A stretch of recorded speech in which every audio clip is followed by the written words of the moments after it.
Il Comune di Agrigento annuncia che oggi, giovedì 10 dicembre, iniziano i lavori per il recupero sicurezza dell'immobile privato in via San Girolamo. Sono stati ottenuti i permessi necessari e nel rispetto degli impegni concordati la scorsa settimana al tavolo tecnico in presenza degli uffici comunali competenti, dei tecnici di parte privata, dei tecnici di Girgenti Acque e di una rappresentanza di cittadini del quartiere.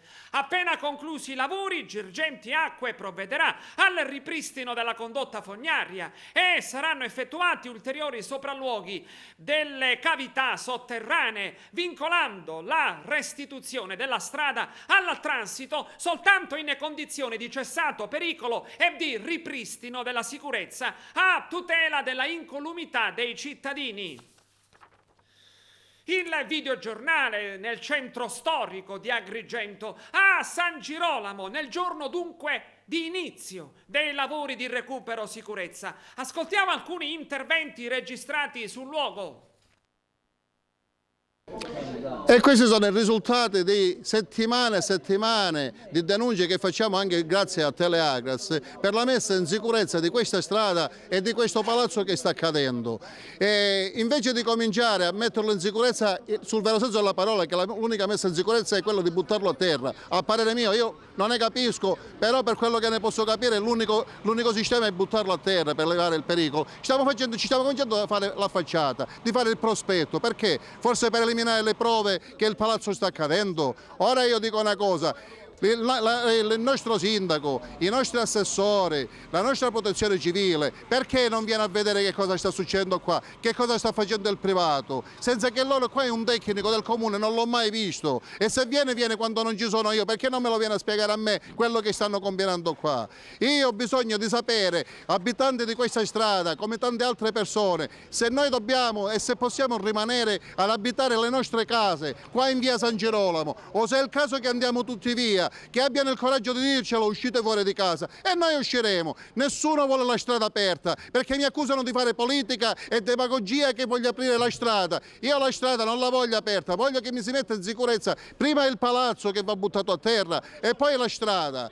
Poi io chiederò l'apertura della strada, che passi un anno, passano 6 mesi, non è compito mio stabilire quanto tempo ci vorrà, però la presa in giro di cominciare a fare, invece di metterla in sicurezza, cominciamo a fare la facciata per togliere le prove di quello che è successo da giorni a questa parte, perché io più volte ho chiamato le TV e ci sono le prove televisive che è da 10 anni che questa casa sta cadendo, e ora siamo arrivati all'ultimo stadio. Io prego tutta la cittadinanza a venire a vedere qua le vergogne che conviene la nostra amministrazione. Non è più possibile, non ci possiamo mettere 4 vasi al Viale della Vittoria per dire che il sindaco è buono. Il sindaco ha voluto questa bicicletta, venga a pedalare qua in via San Girolamo, che non è solo qua che sta sprofondando, qua in via Neve, al Piano Palillo, alla Madonna degli Angeli dove andiamo, che è più pericoloso di qua. Però le macchine, che c'è il semaforo lì, semaforo che ho voluto io, ma che alternativa c'era, visto che non possiamo più entrare a casa nostra? Mentre che ci sono le macchine nel semaforo, qualche giorno sprofondiamo là sotto, perché dove c'è il semaforo però all'inizio di via Madonna degli Angeli, là è sprofondato più volte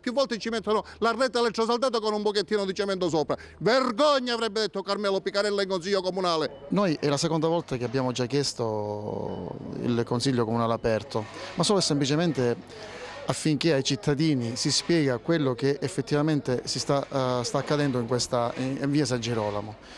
Non riesco a capire quale difficoltà può avere l'amministrazione a fare un Consiglio Comunale aperto, come abbiamo già chiesto 2 volte, o perlomeno anche un tavolo tecnico aperto dove si mette a corrente ai cittadini, senza farli rimanere in tachicardia per tutto questo periodo, e spiegare loro dov'è la causa di questo avvallamento, di questa casa pericolante. Spiegare loro che si devono stare tranquilli perché si sta lavorando a tal proposito, e spiegare assieme all'ufficio tecnico, al genio civile e a tutti gli organi competenti, spiegare qual è il lavoro che stanno facendo.